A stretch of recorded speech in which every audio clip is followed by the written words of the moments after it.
दुनिया के सबसे अमीर लोग आखिर अमीर बनने से पहले क्या करते थे? एप्पल का एक ऐसा प्रोडक्ट जो एक नई फॉर्च्यूनर से भी ज्यादा महंगा है। आखिर चांद पर जाने वाले साइंटिस्ट्स को नासा ने चूहों के साथ क्यों बंद कर दिया था? टाइटैनिक को देखने गई सबमरीन तो पानी के प्रेशर से जाके फट गई थी, पर टाइटैनिक क्यों नहीं फटा? इंडिया में चल रहे इन स्कैम के बारे में जानकर आपके पैरों तले जमीन खिसकने वाली है। ये कौन से वायरस है जो आने वाले टाइम में फिर से लॉकडाउन लगवा सकते हैं? ये वीडियो बहुत गजब की होने वाली है, इसलिए अभी लाइक कर दो यार, तुम्हारे पैसे थोड़ी ना कट रहे। कर दो। 15 टाइटैनिक को देखने गई सबमरीन तो पानी के प्रेशर से दब के फट गई थी, पर टाइटैनिक क्यों नहीं फटा? अभी भी पानी में पड़ा है। और टाइटैनिक पे पड़ी शराब की बोतल पानी के प्रेशर से क्यों नहीं फटी? वेल, जब टाइटैनिक डूब रहा था तो उसके चारों तरफ से पानी भर रहा था, इसलिए टाइटैनिक का फटने का कोई मतलब ही नहीं बनता, क्योंकि हमेशा खोखली चीज ही दब के फट सकती है। इस चीज को बेहतर से समझने के लिए इस वीडियो को देखो। इसमें एक बोतल को पानी में डालकर प्रेशर बढ़ाया जा रहा है और पानी के 2 किलोमीटर जितने प्रेशर से ये बोतल का ढक्कन अंदर घुस गया, क्योंकि अंदर का प्रेशर कम था। और अब ये बोतल नहीं फटेगा क्योंकि इसके अंदर पानी घुस गया है और अंदर और बाहर का प्रेशर सेम हो गया है। ऐसा ही टाइटैनिक के साथ हुआ था, इसलिए टाइटैनिक और बोतल दोनों नहीं फटी। नंबर 14 2 ऐसी चोरियां जिन्हें जानकर आपको हंसी आया गुस्सा, इसे आप ही डिसाइड करना। तो सबसे पहले 2008 में जैमिका देश का एक पूरा बीच ही चोरी हो गया था। दरअसल चोर रात में 500 से ज्यादा ट्रक लाकर लाखों की रेत को भरकर गायब हो गए थे, जिस रेत की कीमत $1 मिलियन थी, मतलब कि 8.5 करोड़ रुपए। लेकिन आज तक ये पता नहीं चला कि ये चोर इतने रेत ले गए कहां। नेक्स्ट 2003 में अफ्रीका के एक एयरपोर्ट से 2 बंदों ने पूरा का पूरा एरोप्लेन ही चुरा लिया। ये 2 लोग एक बोइंग 727 में चढ़े और कंट्रोल रूम से सारा नाता तोड़कर प्लेन सीधा रनवे में दौड़ा दिया और आसमान में जाकर एरोप्लेन की सारी लाइटें बंद कर दी और अंधेरे में गायब, एकदम गायब। उसके बाद आज तक ना वो प्लेन मिला और ना ही वो दोनों चोर कभी दिखे। माना कि उन्होंने चोरी की, पर क्या चोरी की यार, मजा आ गया। नंबर 13 83 साल के अमावस्या को दुनिया का सबसे गंदा इंसान कहा जाता है। ये ईरान में रहते हैं और ये 65 सालों से नहीं नहाए हैं। इनका मानना है कि ये नहाने से बीमार पड़ जाएंगे और शॉकिंगली 31 अक्टूबर 2022 को पहली बार नहाने से इनकी मौत हो गई।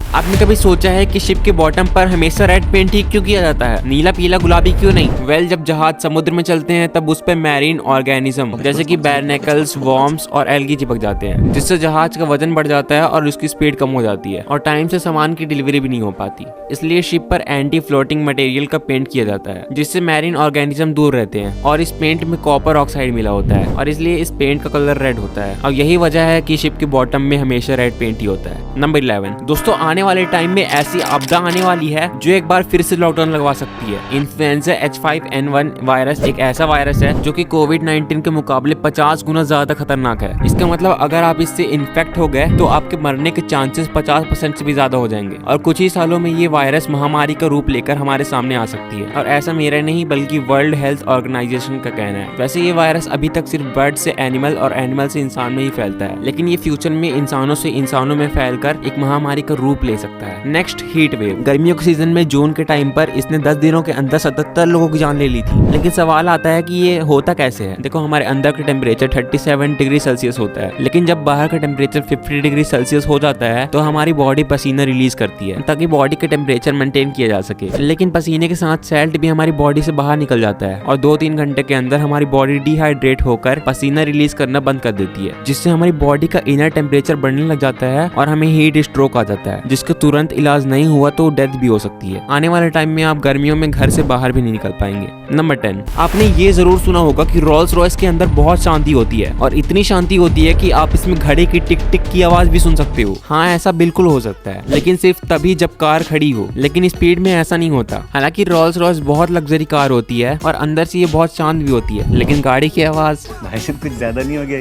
नेक्स्ट, बहुत लोग मानते हैं कि रोल्स रॉयस का स्टैचू ऑफ स्टैसी बहुत महंगा होता होगा, यानी कि ये प्योर सिल्वर या गोल्ड का बनता होगा, लेकिन ऐसा बिल्कुल नहीं होता। रोल्स रॉयस कंपनी जो स्टॉक यूनिट में फिट करती है वो स्टील का बना होता है, लेकिन अगर आप चाहो तो उसे सिल्वर या गोल्ड या डायमंड में भी करवा सकते हो। नंबर 9 आखिर चांद पर जाने वाले साइंटिस्ट्स को नासा ने चूहों के साथ क्यों बंद कर दिया था? दरअसल एस्ट्रोनॉट जब 1969 में पहली बार चांद से वापस आए थे तो नासा को लगा कि वो अपने साथ एलियंस भी लाए होंगे, और एलियंस का मतलब ये वाले एलियंस नहीं बल्कि ल्यूनर माइक्रो ऑर्गेनिज्म। और नासा को लगा कि ये धरती पर आकर कोई बड़ी महामारी फैला देंगे, इसलिए उन्होंने पहले सारे एस्ट्रोनॉट्स को चूहों के साथ कुछ दिनों तक क्वारंटाइन कर दिया, ताकि अगर उनके साथ कोई वायरस आ गया हो तो वो चूहों पर असर करे और पता चल जाए कि वायरस है कि नहीं। लेकिन किस्मत से चूहों को कुछ नहीं हुआ, वरना अगर कुछ हो जाता तो एस्ट्रोनॉट्स इस क्वारंटाइन से कभी बाहर ही नहीं निकल पाते। नंबर 8, ये दुनिया का सबसे भूखा जानवर है। इसके चले तो भूख लगने पर ये मेंढक, छिपकली, कुत्ता, बिल्ली, गाय, भैंस सबको खा जाए। दरअसल ये है पेलिकन, जिनकी चोंच के नीचे एक थैली सी होती है, जिससे ये आमतौर पर मछली पकड़ के खाते हैं, लेकिन ज्यादातर ना खाने वाली चीजों पर अपनी मुंह मारते हैं। दरअसल इन स्पीशीज के बर्ड्स के अंदर तो अलग ही चुल होती है, इनको सब कुछ खाना होता है, भले ही उसका अंजाम मौत ही क्यों ना हो। जैसे कि यहाँ पर ये भालू के बच्चे खाने की कोशिश कर रहा है, जबकि इसे अच्छे से पता है कि ये बच्चा इसी को नॉकआउट कर सकता है, लेकिन ये फिर भी नहीं मानेगा और अगली बार इससे भी बड़ी शिकार की कोशिश करेगा। अगर ये आपके सामने आ गया तो ये आपको भी खाने की कोशिश कर सकता है। नंबर 7, ये आवाजें आपने आज तक कभी भी नहीं सुनी होंगी। तो सबसे पहले 40,000 साल पहले एक्सटिंक्ट हो जाने वाले इंसानों की स्पीसीज नीएंडरथल्स की खोपड़ी की स्टडी करके साइंटिस्ट ने बताया कि वो कुछ ऐसी आवाजें निकाला करते थे। नेक्स्ट, एक न्यूक्लियर बॉम्ब की फटने की आवाज। मैं दुआ करता हूँ कि आप इस आवाज को इस वीडियो के अलावा अपनी जिंदगी में कभी भी ना सुने। तो ये रही वो साउंड। फाइनली इस यूनिवर्स की सबसे तेज आवाज, जो कि 2 ब्लैक होल्स के टकराने की है, जिसे साइंटिस्ट ने जुगाड़ कर खास हमारे लिए साउंड वेव्स में कन्वर्ट किया है। तो चलिए फाइनली इस आवाज को सुनते हैं।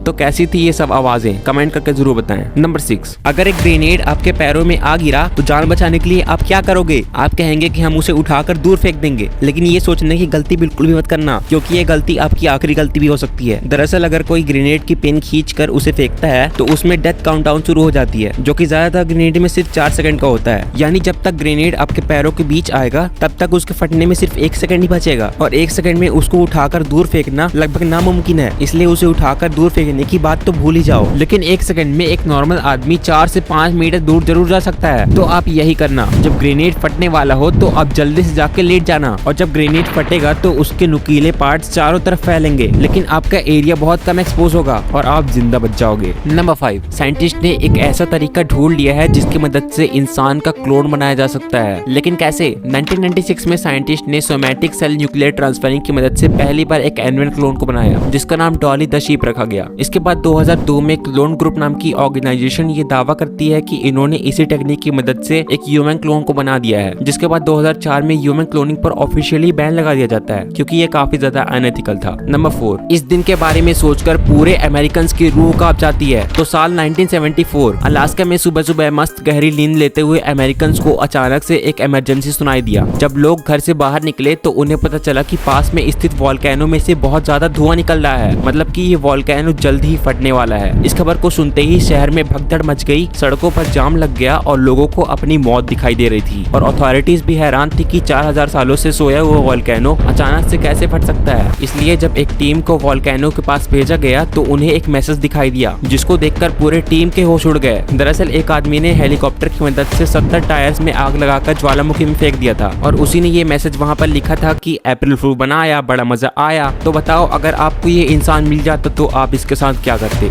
नंबर 3, इंडिया में चल रहे 2 बड़े scams. Number 2, Patanjali scam. Ramdev Baba India में सभी लोगों को आयुर्वेदा के नाम पर नॉन वेजिटेरियन चीजें खिला रहे हैं। दरअसल आपने इनका एक बहुत ही फेमस दिव्य दंत मंजन तो जरूर यूज किया होगा, जिसे कि ये मार्केट में वेजिटेरियन टैग लगाकर बेचते हैं। लेकिन अगर आप इसके इंग्रेडिएंट में जाकर देखोगे तो आपको इसमें एक नॉन वेजिटेरियन चीज कटल फिश, जो कि एक मछली है, उसके हड्डियों को यूज किया जाता है। और रामदेव बाबा का ये स्कैम यहीं पर खत्म नहीं होता, बल्कि इनका एक और प्रोडक्ट है दिव्य मधुनाशनी, जो कि डायबिटीज को जड़ से खत्म करने का दावा करती है। लेकिन ये बिल्कुल झूठ है, क्योंकि आज तक डायबिटीज का प्रॉपर इलाज मेडिकल साइंस भी खुद नहीं ढूंढ पाई है। यहाँ तक कि सुप्रीम कोर्ट ने पतंजलि के सारी मिसलीडिंग एड्स पर भी बैन लगा रखा है। Next, electoral scam. 2018 में इलेक्टोरल बोर्ड को इंट्रोड्यूस किया गया था, जिसकी मदद से कोई भी आदमी पॉलिटिकल पार्टी को कितना भी पैसे डोनेट कर सकता था, वो भी बिना किसी को पता चले। लेकिन जब 2024 में सुप्रीम कोर्ट ने SBI को इलेक्टोरल बोर्ड की सारी डिटेल्स दिखाने के लिए ऑर्डर देता है, तो इन डिटेल्स में चौंका देने वाली बात सामने आती है, जैसे कि जिस कंपनी ने ज्यादा डोनेशन दिया था उसे ही गवर्नमेंट प्रोजेक्ट मिले। मतलब कि यहाँ पर एक हाथ से लो और एक हाथ से दो वाली सिस्टम चल रहा था। नंबर 2, एप्पल का ये प्रोडक्ट एक नई फॉर्च्यूनर से भी ज्यादा महंगा है और ये प्रोडक्ट कोई हीरा मोती या सोने का आईफोन भी नहीं है। एप्पल $1 ट्रिलियन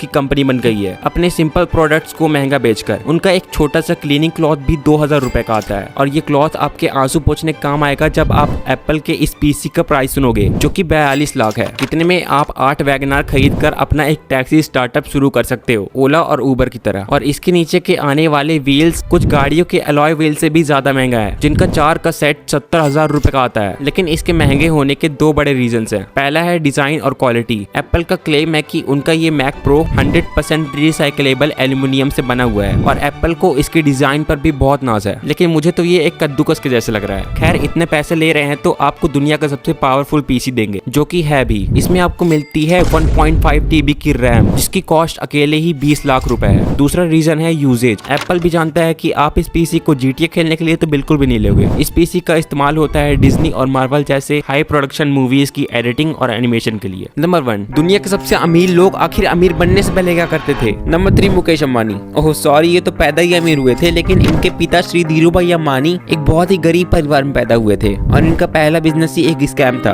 दरअसल 1948 में धीरूभाई अंबानी यमन के एक पेट्रोल पंप में काम किया करते थे। उस समय यमन में चांदी का सिक्कों का यूज किया जाता था, जिसकी वैल्यू तो 100 रुपए होती थी, लेकिन उसको बनाने का कॉस्ट 110 रुपए आता था। इसी चीज का फायदा उठाते हुए धीरूभाई अंबानी ने सिक्कों को मेल्ट करके बेचना शुरू कर दिया, जिससे उनको बहुत ज्यादा प्रॉफिट होने लग गया। लेकिन लगातार ऐसा करने की वजह से मार्केट में सिक्कों की शॉर्टेज होने लग गई और इससे पहले गवर्नमेंट को कुछ पता चलता वो यमन छोड़कर इंडिया आ गए और वहां पर अपने मेन बिजनेस के स्टार्टअप में लग गए। Number 2, Jeff Bezos. अभी के टाइम पे ये दुनिया के दूसरे सबसे अमीर आदमी है और अपने पहले जॉब के रूप में इन्होंने मैकडॉनल्ड्स के रेस्टोरेंट में काम किया था, जहां पर इनको दिन के सिर्फ $3 मिलते थे। इसके बाद 1994 में इन्होंने अपने ई-कॉमर्स का बिजनेस अपने गैराज से स्टार्ट करना शुरू कर दिया और आज ये कहां पर है वो हम सबको अच्छे से पता है। Number 3, Elon Musk. अभी के समय ये दुनिया के सबसे अमीर आदमी है और अपने पहले जॉब के रूप में इन्होंने सिर्फ 13 साल की उम्र में एक गेम को डेवलप करके उसको $500 में बेच दिया था। तो ये वीडियो यहीं पे एंड होती है और आगे आपको कैसी कैसी वीडियो चाहिए कमेंट में लिख दो। वीडियो पसंद आई है तो लाइक कर दो और ये 2 वीडियोस भी बहुत कमाल की हैं तो इनको भी देख लेना और मैं आपको मिलता हूँ अगले वीडियो में। तब तक के लिए बाय बाय।